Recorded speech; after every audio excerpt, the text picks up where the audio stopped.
جو آیتیں پڑھی گئی ہیں فجر میں، اس میں رسول اکرم صلی اللہ علیہ وسلم کے متعلق ایک خاص حکم دیا گیا جس کے ہم سب پابند ہیں۔ وَمَا آتَاكُمُ الرَّسُولُ فَخُذُوهُ وَمَا نَهَاكُمْ عَنْهُ فَانْتَهُوا، یہ سورہ حشر کی آیت نمبر 7 ہے، جو کہ بہت اہمیت رکھتی ہے کہ رسول اللہ صلی اللہ علیہ وسلم تمہیں جو بھی دیں اس کو تم قبول کر لو، اور جن چیزوں سے منع فرمائیں ان سے تم باز آؤ۔ اس کا مطلب یہ ہوا کہ رسول اللہ صلی اللہ علیہ وسلم کی شخصیت ایسی نہیں ہے کہ آپ کسی چیز کا فیصلہ کریں یا کسی مسئلے میں کوئی رائے دیں یا کوئی حکم دیں تو آگے سے ہم اپنا اختیار جتائیں، یا وہ آپشنل ہو کہ چاہیں تو قبول کریں چاہیں تو قبول نہ کریں، بلکہ رسول اکرم صلی اللہ علیہ وسلم کی شخصیت اور ذات گرامی اور لوگوں کے مقابلے میں بہت اونچی حیثیت رکھتی ہے۔ اللہ نے آپ کو رسول اور نبی بنا کر بھیجا، اور اس کا تقاضا یہ ہے کہ جو بھی نبی صلی اللہ علیہ وسلم دیں اس کو قبول کرو۔ اس میں جہاں بہت ساری باتیں ہیں، ان میں سے ایک اللہ کے نبی صلی اللہ علیہ وسلم کی اطاعت اور فرما برداری، یہ ہمارے لیے کس حد تک ضروری ہے۔ اس کے لیے قرآن کریم میں مختلف جگہوں پر اس کا حکم دیا گیا۔ ایک تو یہ ہے کہ ہمیں چاہیے کہ کوئی بھی کام کریں تو وہ رسول اکرم صلی اللہ علیہ وسلم کو اپنے لیے ہم رسول سمجھیں، اور رسول کا مطلب یہ ہوتا ہے کہ بلا چون و چرا آپ کی بات، آپ کا حکم تسلیم کیا جائے اور اسی کے مطابق ہم اپنی زندگی بسر کریں،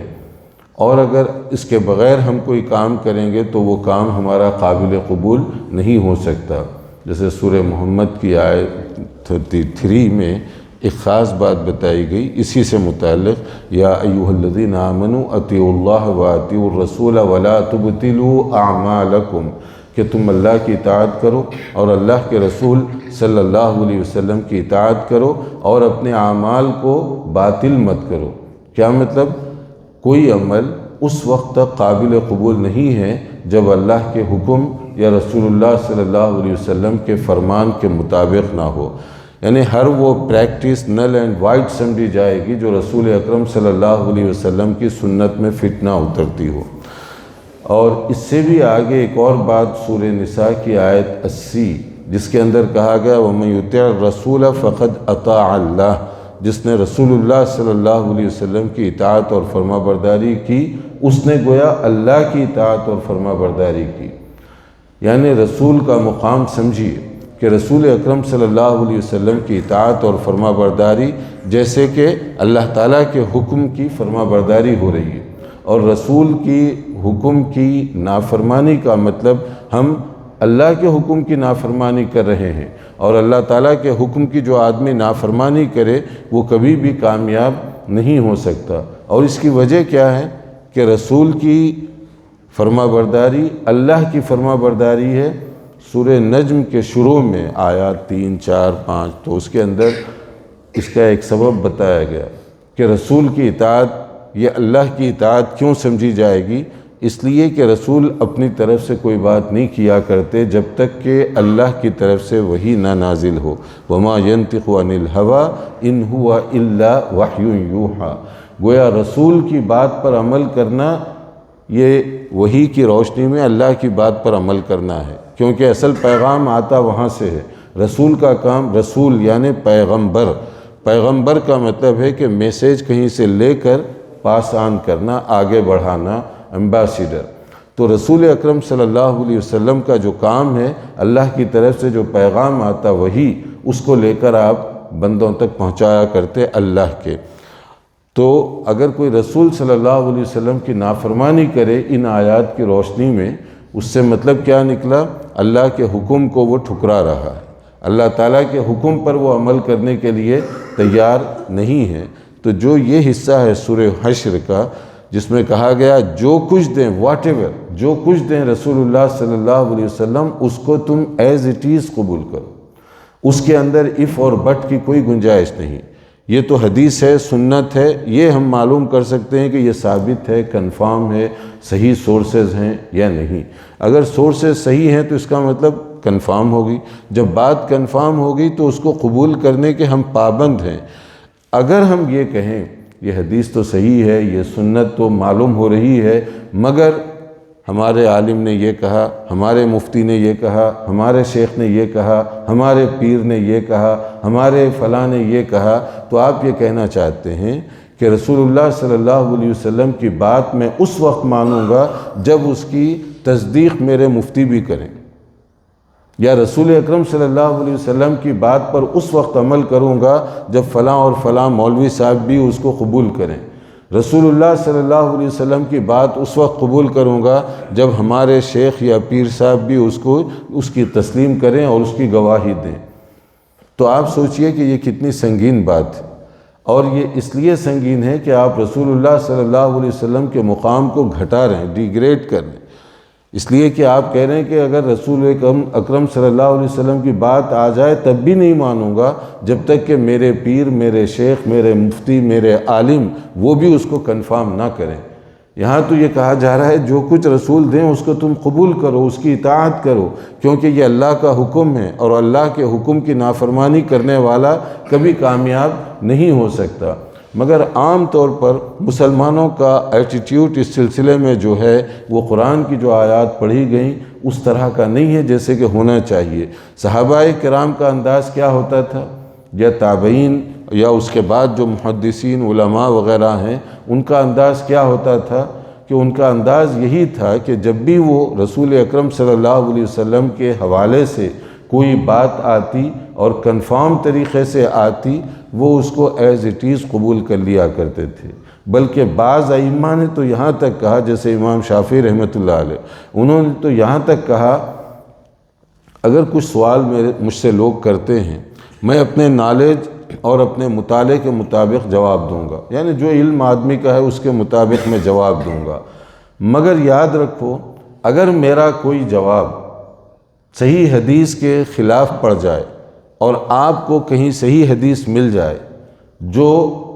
میرا جو فتویٰ یا میری رائے یا میرا جو جواب ہے اس سے ٹکرانے والا ہو، تو جہاں تمہیں صحیح حدیث ملے اس کو وہیں پر قبول کر لو، اور اسی وقت سے یہ سمجھو میرا بھی وہی فتویٰ ہے، یعنی میں اپنی رائے بدلنے میں اتنی تاخیر بھی نہیں کرنا پسند کرتا کہ آپ آ کر مجھ سے کنفرم کریں۔ جب اور جہاں تمہیں صحیح حدیث مل جائے اس کو اسی وقت تم قبول کر کے یہ سمجھو کہ اب میری بھی یہی رائے ہے۔ میں کون ہوتا ہوں کہ جو رسول اکرم صلی اللہ علیہ وسلم کی فرمان اور آپ کے حکم کے بارے میں اور آگے پیچھے میں کروں، کیونکہ انسان چاہے کتنا ہی بڑا عالم ہو، کتنا ہی بڑا اسکالر ہو، لیکن انسان ہے تو ہیومن ایرا، انسانی بشری جو تقاضے ہیں وہ ہو سکتے ہیں۔ اس لیے یہ نہیں کہا جا سکتا کہ کوئی آدمی فائنل اتھارٹی ہے نبی صلی اللہ علیہ وسلم کے بعد۔ اگر ان کی کوئی بات ہونا یہ چاہیے، کوئی بھی عالم، کوئی بھی پیر صاحب، کوئی بھی شیخ صاحب، کوئی بھی مرشد، کہیں کے بھی کوئی رہنے والے، ان کی بات کو تولا جائے گا سنت کی ترازو میں۔ اگر ان کی بات سنت کے مطابق ہے قبول کر لیجیے، کوئی بھی ہو، اور اگر ان کی کوئی بات سنت سے ٹکرانے والی ہو، یہ مت دیکھیے کہ کہنے والے بڑے پیر ہیں، کہنے والے بڑے پروفیسر ہیں، کہنے والے بڑے اسکالر ہیں۔ امام شافعی سے بڑھ کر کون پیر ہوگا، امام شافعی سے بڑھ کر کون مفتی یا مولوی صاحب ہوں گے آج؟ لیکن امام شافعی یہ فرما رہے ہیں جب صحیح حدیث ملے اس کو اسی وقت قبول کر لو تم۔ اور امام مالک رحمۃ اللہ علیہ کا درس مسجد نبوی میں جو ہوتا تھا اس میں ایک خاص ایڈوائس ان کی ہوتی۔ امام مالک کوئی مسجد کے مولوی ملا کی میں بات نہیں کر رہا ہوں، امام مالک جو ہے وقت کے محدث ہیں، وقت کے فقیہ ہیں، وقت کے امام ہیں۔ امام مالک رحمۃ اللہ علیہ کا رتبہ اور شان بہت اونچی ہے، اور ان کے درس حدیث کے اندر بھی جو لوگ شریک ہوتے تھے ان کا مقام بھی بہت اعلیٰ اور بہت اونچا ہے۔ وہ ہمیشہ کہا کرتے تھے اپنے شاگردوں کو کہ کل منا یوخذ و یرد الا صاحب ھذا القبر، ہم میں سے ہر ایک کی بات تم لے بھی سکتے ہو، چھوڑ بھی سکتے ہو۔ امام مالک کی بات میں کہہ رہا ہوں، کوئی چھوٹی مسجد کے امام یا مولوی کی بات نہیں۔ امام مالک رحمۃ اللہ علیہ فرمایا کرتے تھے ہم میں سے ہر ایک کی بات تم لے بھی سکتے ہو، چھوڑ بھی سکتے ہو، کیونکہ پابندی نہیں ہے کہ میں جو کچھ کہوں اس کو قبول کرو۔ ہاں رسول اکرم صلی اللہ علیہ وسلم، کیونکہ مسجد نبوی میں ان کا درس ہوتا تھا، کہ آپ کی قبر کی طرف پوائنٹ کر کے کہا کرتے تھے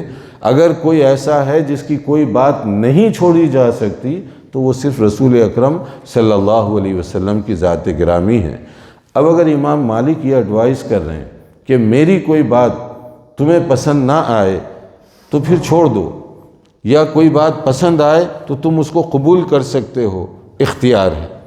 مگر یہ اختیار ایسے نہیں ہے کہ جو آپ رینڈم جو جس چیز کو چاہیں چھوڑ دیں۔ مقصد ان کا یہ ہے کہ کوئی میری بات، کوئی میرا جواب یا کوئی میری رائے یا فتویٰ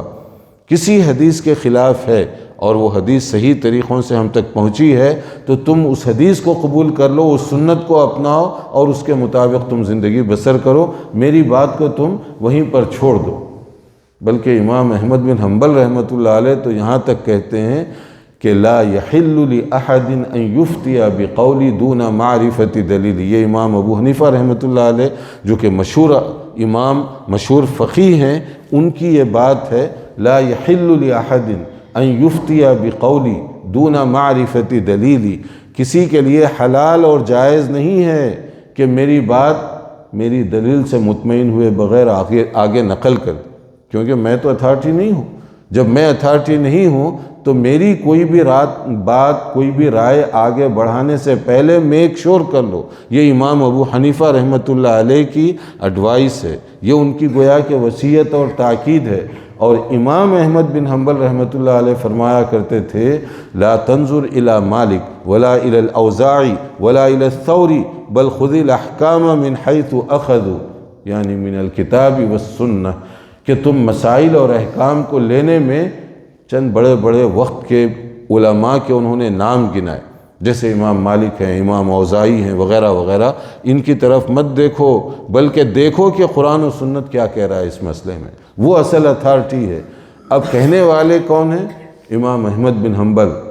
کوئی چھوٹے مولوی صاحب نہیں کہہ رہے ہیں، امام احمد بن حنبل فرما رہے ہیں۔ اور دوسرے جن شخصیتوں کے وہ نام لے کر کہہ رہے ہیں وہ بھی کوئی معمولی شخصیتیں نہیں، اپنے وقت کے چٹان ہیں علم و عمل میں، تقوی اور پرہیزگاری میں، اور وہ فرما رہے ہیں کہ مسائل کے لینے میں تم فلاں فلاں فلاں کی طرف دیکھ کر ان کو فالو مت کرو، بلکہ اصل جو اتھارٹی ہے وہ رسول اکرم صلی اللہ علیہ وسلم کی ذات گرامی ہے۔ اب ایک بار جو آیت پڑھی گئی سورہ حشر میں، اب ایک بار پھر اس تناظر میں آپ دوبارہ سے غور کریں۔ اللہ تعالیٰ نے کیا فرمایا؟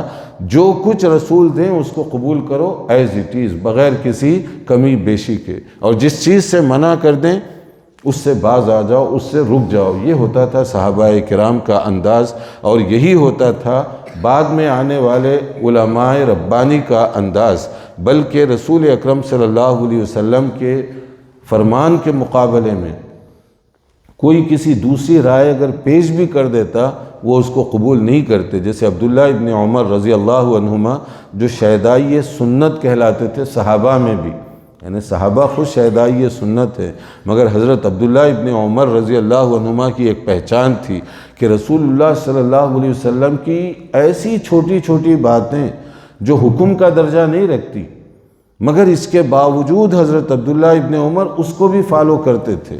مثلا حج کے لیے جا رہے ہیں کہ رسول اکرم صلی اللہ علیہ وسلم کس راستے سے گئے تھے، کہاں آپ سواری کو روکے تھے، کہاں بریک آپ نے لیا، کہاں وقفہ کرنے کے لیے آپ ٹھہرے رہے۔ حالانکہ اس کا درجہ یہ نہیں ہے کہ جیسے فرض ہے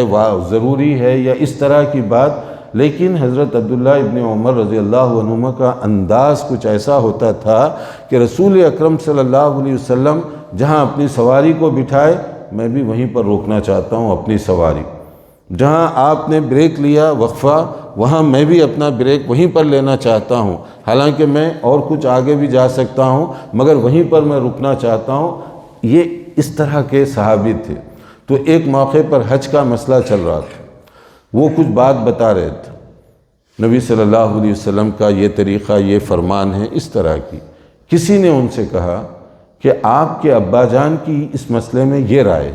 اور ابا جان کون؟ کوئی معمولی صحابی نہیں، حضرت عمر بن خطاب رضی اللہ عنہ۔ حضرت عمر کا مقام صحابی رسول اور خلیفہ دوسرے، اور پھر ان کا جو مقام ہے کہ بہت اونچا ہے صحابہ کے اندر بھی۔ تو حضرت عمر کا انہوں نے ریفرنس دیتے ہوئے کہا آپ کے والد حضرت عمر اس مسئلے میں انہوں نے یہ رائے دی تھی۔ حضرت عبداللہ جو ہے ان کا ایمان دیکھیے، وہ خوش نہیں ہوئے کہ میرے باپ کا تم نام لے رہے ہو۔ حضرت عبداللہ اتنے سخت ناراض اور برہم ہو گئے کہ تمہیں یہ ہمت کیسے ہوئی کہ میں رسول اللہ صلی اللہ علیہ وسلم کے حوالے سے ایک بات کر رہا ہوں اور کاؤنٹر کرنے کے لیے تم میرے باپ کا حوالہ دے رہے ہو؟ اتنی جرأت کیسے ہوئی تمہیں کہ میں رسول اللہ صلی اللہ علیہ وسلم کی بات نقل کروں اور آگے سے تم میرے باپ کی بات نقل کر رہے ہو، میرے باپ کی بات سنا رہے ہو؟ اتنی جرأت کیسے ہوئی تمہیں؟ یہ تھا صحابہ کرام کا انداز۔ اور آج بے دھڑک لوگ یہی کہتے ہیں۔ ذرا حضرت عبداللہ ابن عمر کی بات پر غور کریں، صحابی رسول کا انداز کیا تھا اور آج کیا ہوتا ہے۔ ہمیں معلوم ہے یہ حدیث ہے، ہم جانتے ہیں یہ سنت ہے، ہم جانتے ہیں یہ صحیح بخاری جو کہ سب سے صحیح کتاب ہے حدیث کے اندر، قرآن مجید کے بعد روئے زمین پر یہ اس کا مسئلہ ہے، مگر ہم فلاں ہیں، ہمارا فلاں ہے، ہم فلاں، ہمارے امام فلاں، ہمارے استاذ فلاں۔ تو یہ اگر مگر میں آپ رسول اکرم صلی اللہ علیہ وسلم کی بات کو نیچے کر رہے ہیں۔ اور مجھے حیرانگی ہوتی ہے خاص طور پہ جو پڑھے لکھے نوجوان ہیں وہ بھی اس طرح کی باتیں کرنے لگ جائیں کبھی، کہ آپ کو تو یہ اصول اپنے سامنے رکھنا چاہیے کہ جب رسول اللہ صلی اللہ علیہ وسلم کی بات آپ کے سامنے آئے، کنفرم ذرائع سے سامنے آئے، تو اسی وقت یہ کہنا چاہیے کہ میں اس کو قبول کر رہا ہوں۔ عمل میں اگر انسان غلطی کرے، اللہ تعالیٰ غفور الرحیم ہے، معاف کرنے کی امید ہے، لیکن آدمی کا ایمان، آدمی کا عقیدہ غیر متزلزل ہونا چاہیے کہ میں اصل میں قرآن و سنت کو ماننے کا پابند ہوں، قرآن و سنت کے مطابق عمل کرنے کا پابند ہوں، چاہے کوئی رسم، کوئی رواج، کسی کا فتویٰ، کسی کی رائے اس کے مطابق ہو یا اس کے خلاف ہو، یہ میرے لیے اتھارٹی نہیں ہے۔ اصل اتھارٹی